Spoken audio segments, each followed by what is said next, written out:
You've tuned in to the Beyond Hope podcast, your access to success strategies and more to help you survive and thrive through your loved one's addiction challenges while you move onward and upward with your life. Now, here's your host, Shar Jones.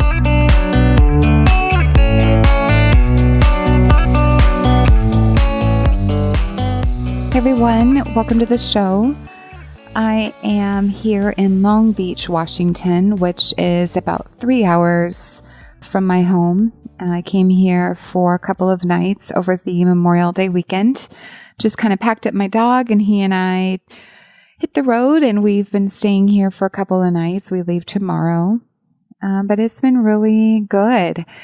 Doing a lot of walking on the beach and a lot of reflecting. The last time I was here, I was visiting my daughter. She attended treatment out here a couple of years ago. And just thinking back to that time and what was happening then, and I think I thought I was going to be a lot more impacted emotionally by being here, but actually I've felt a lot of peace. And I think the hardest part for me was the actual drive here. There are so many twists and turns to the drive and so many memorable points, you know, like going around these different curves and turns and then seeing the water and the trees and going over this bridge and all these sorts of things to get you here. And so I made so many drives here while she was attending treatment. You know, there was a couple of times where I actually would drive here and back in one day. And I remember feeling so hopeful and inspired, kind of watching the progress that was happening. When she came here, she went to detox at a hospital, which is about an hour from here, and they transported her to the treatment center after the detox program ended. And I just remember what that entailed to get her to detox during that time. And that was a very, very difficult time. She was withdrawing so bad, and she was such a flight risk, and just having, you know, waiting for the bed to open up and having to basically just stay with her and keep an eye on her at all times so that she wouldn't run. She was just literally a bag of bones at that time. She was so thin, and the drive, you know, making that drive with a withdrawing heroin addict, you know, taking her to the hospital for the detoxing, what that entailed, and, you know, getting her all the way there, and then just, you know, watching her mind spin as she's wanting to, you know, she's changing her mind. She doesn't want to go in, and reminding her, you know, what got her there. And I just remember this transition at that point was just to this little child. She was so scared, and I just remember her being wrapped in a blanket and the tears and her not wanting me to leave. And so then after the detox program, they then found her a bed at, it's called Clean with a K, K-L-E-A-N, Clean in Long Beach, Washington. They transferred her there, and she was there for probably about 6 weeks or so. And I would just come out every weekend and visit her, and that was a really incredible time. There's something really exciting about when they're in treatment and you feel like they're safe and they're getting their needs met. And as a parent, being able to go visit them and watching that process. It's when they're getting ready to leave that I think it's the scariest. When she was at Clean, she actually was transported back to King County to deal with some warrant issues, and she relapsed shortly thereafter. So that was not easy. And it's so crazy when I'm trying to remember back to when that was. But I think it was about 2 years ago. And I remember coming here, and she was here over Mother's Day, and she had collected, she had this glass heart bowl, and she had collected these heart-shaped rocks. And I remember her giving those to me when I was here. And, just that being a very special time. Here we are 2 years later, and I feel like right now she is actually, further along than she has been. It's like all these little tools that she's picked up along the way are all kind of coming together where she is now. But if you are like me, and you've been through any of this with the relapsing and the treatment and all of that, we've been going through this for years now, almost 6 years of actual treatment programs and whatnot, then you know as well as I do how high the relapse rate is, and that's a very real possibility that she may not complete this program. The cool thing is that I have done so much healing that I understand the risk, and I am able to truly turn that over to her. One thing that I was thinking about on my way over here is this idea. I had a conversation with a friend of mine at work the other day, and we were talking about where she's at in her treatment program and how long she's, got left, and the fact that I'm hoping to go back and visit her at Christmas, and at that time she'll have been there for a whole year. That blows my mind. But this treatment program is about 2 years. 2 to 2.5 years typically is how long that they will stay. And she was asking me what was going to happen after that. Would she come home and stay with me until she got on her feet and whatnot? And that question was so far removed from my thinking right now. And the cool thing, my answer to that was really, that's not even on my radar. And it depends. And I remember early on that, as a mom, it depends. That answer would not have been acceptable for me. I need to know what needed to happen for her to get fixed. We need to cure her of this addiction. And what is that? What do we got to do to make that happen? And now, this many years later, being okay with the answer is that it depends. It depends on her and her situation and where's she going to be at that time? And I just don't even know. That's not for me to figure out, you guys. Like, I don't have to take that on. That's not my stuff.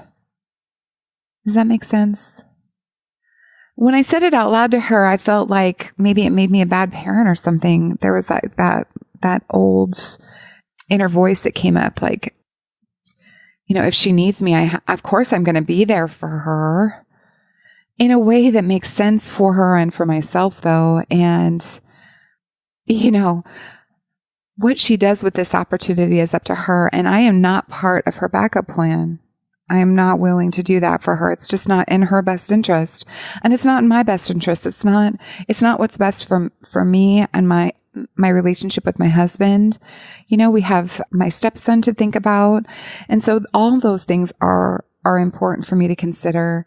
And I believe that what she does with this opportunity will be very telling for her. And she knows as well as I do that she has got to make this work. She's got to figure it out. She needs to figure out what she needs to do right now so that she can be a whole person.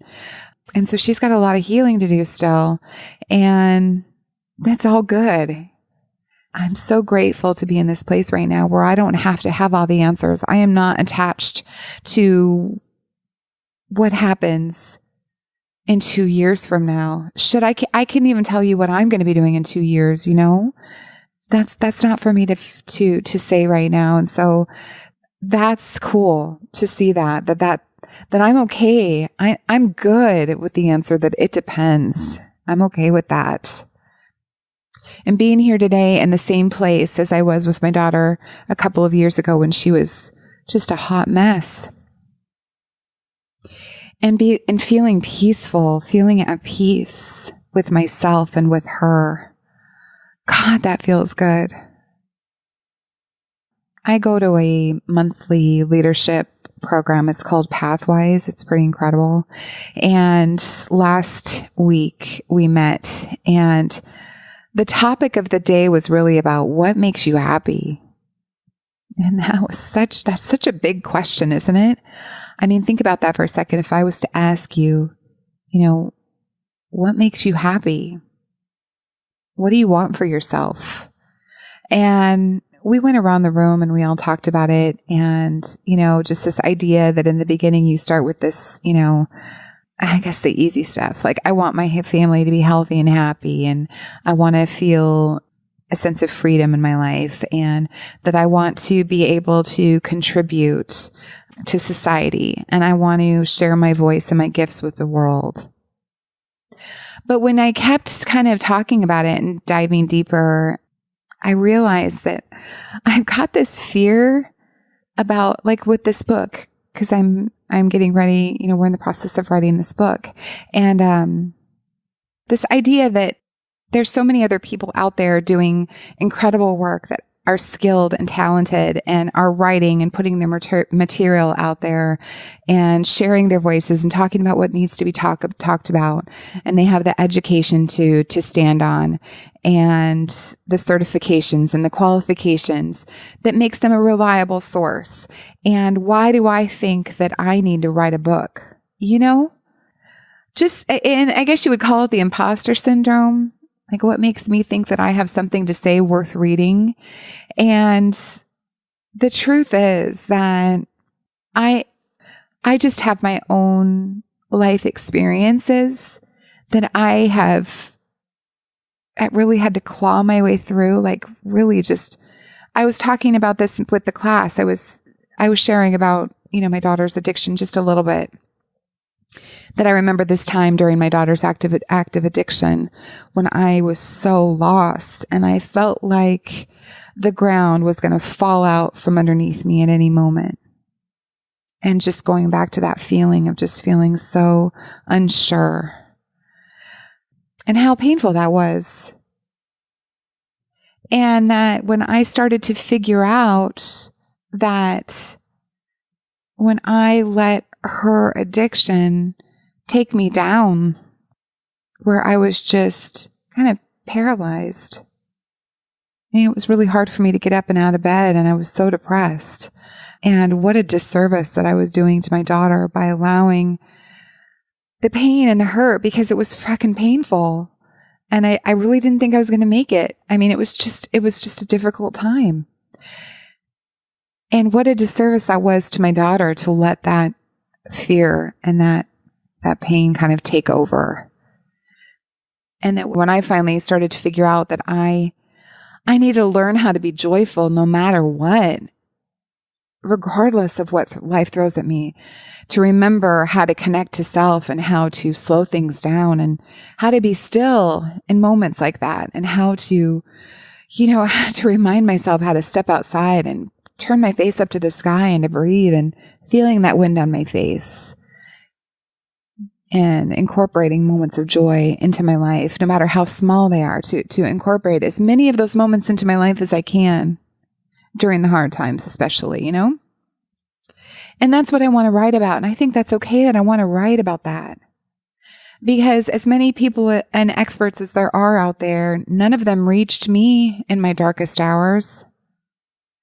So if a mom can connect to my story and I can reach her, that's what I want to do. And so if you're listening, I just want to close today's episode with just letting you know that you are not alone.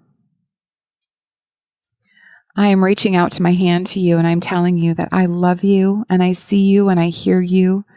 And, with addiction, we are all at different stages in this journey, I guess, with our kids and whatnot. And I always say that where one addict's journey begins, another one ends. And there's just this flow, and we are connected as moms. And my heart is with you. And today, I just encourage you to show yourself the same love and compassion that you so freely give to others. and to remember that you are here on this earth for a reason, and that you have a voice, and that there are so many moms out here that understand what you're going through. You're not alone. And yeah, just to put yourself first for today, and find some moments today that make you happy and bring you joy. When I'm feeling really stressed out, and like I can't, if I'm feeling overwhelmed and anxious and things like that, I just try to be still and just feel my feet on the ground and just feel very held by the earth and feel reminded that we all feel pain. We all experience pain, and you are here for a reason. And I'm just sending you so much love on this journey. You are not alone. I hope that you find as many reasons as you can today to be grateful and loved and celebrated for who you are. And thank you so much for listening, and I look forward to talking to you soon. Bye for now.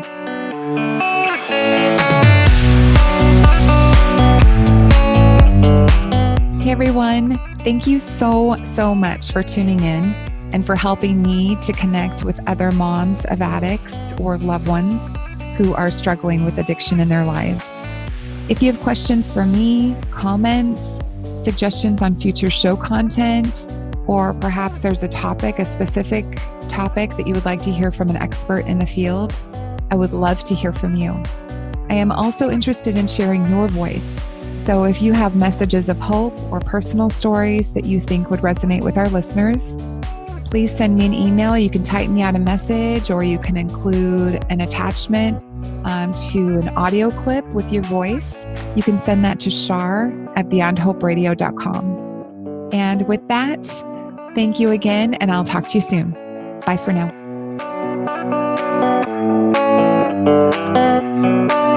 Thanks for listening to Beyond Hope. For show notes and more, head on over to beyondhoperadio.com.